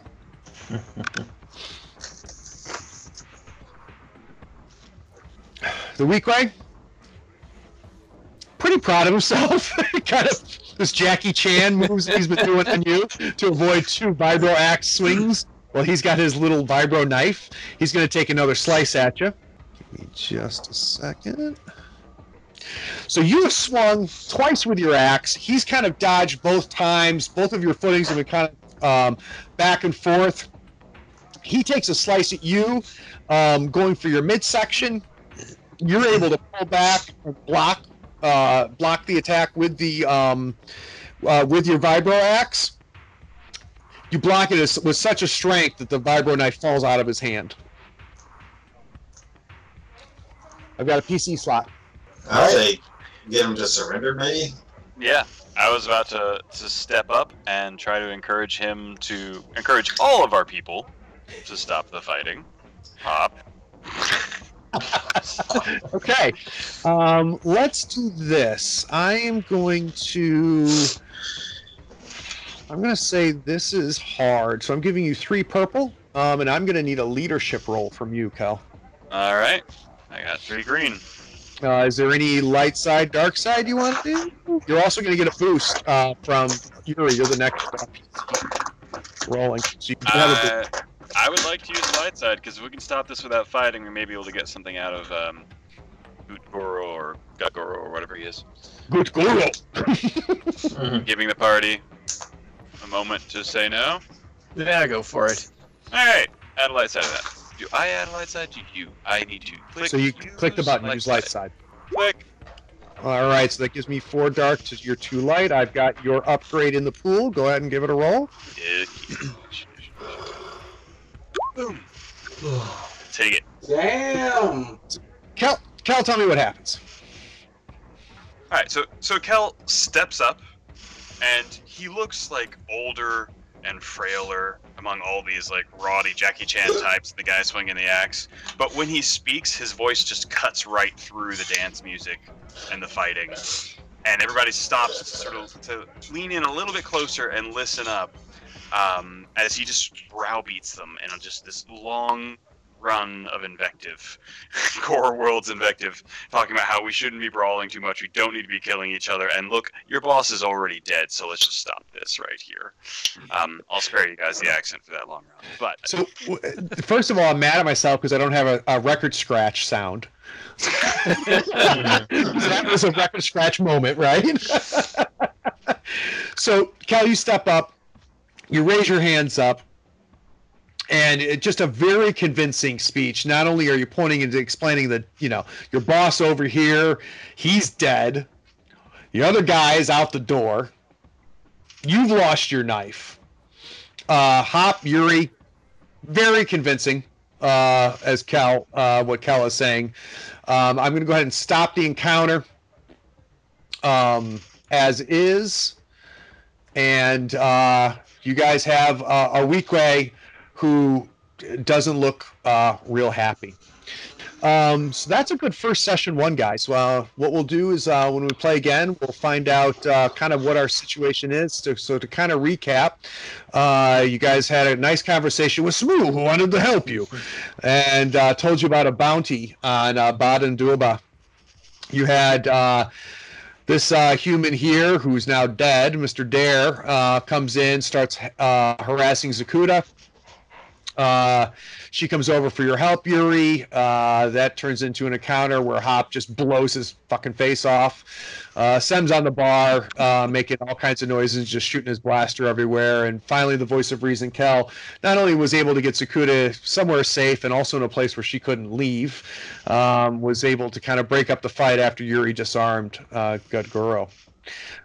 So let's do this. I'm going to start from the top. So let's talk about Sem. So Sem, go ahead and go to your character sheet. All right. And let's see here. That's twice to save your life, Harry, by the way. You go under character info. Under your character, you have a total of 100 XP that you use to build your character. Okay. For your available XP, I'd like for you to go ahead and take 5 for kind of getting where you guys are, a successful encounter. So add 5 for that. You can add another 3 for being in character and role playing. Okay. So what's a total of 8? Yeah, you got 8 unspent XP. Hop, Go ahead and give yourself the 5 as well. And let's see, Kel, do 5. Where's the set, Craig? So if you go into your character sheet under character info, to the left of skills, Uh-huh. up at the top, you see where it says unspent or unused XP. It's towards the bottom of that first section. So you go to your total XP, available XP, yeah. Available XP, give yourself 5. Cal, same reasons for Sam. I want 5 plus 3. Garm 5. And Uri, let's do 5 plus 2. So give yourself 7. So that's 7 for available. And what we'll do, guys, is between now and the next session, I'll chat with you guys individually. We can even jump on Skype to walk through it. We can talk about kind of, how you can or want or may want to spend that or hoard it or whatever. But I'll kind of go over with each of you how you can kind of use that XP. You guys, in the meantime, have a handout for each one of you that has your talent tree. The talent tree is a place where you can spend it if you want to spend it or save up for it there as well. Wow, that was a really good session 1, and cannot wait to play again. We'll be anxious to see, what do they get out of that Weequay that they captured, and do they end up going after that bounty? I'd be interested to know what happens to Snoo, and whether they run into him again, and how does Reed Jenks feel about them shooting up their bar? Stay tuned and like and subscribe so you can catch the next session. Thanks for watching.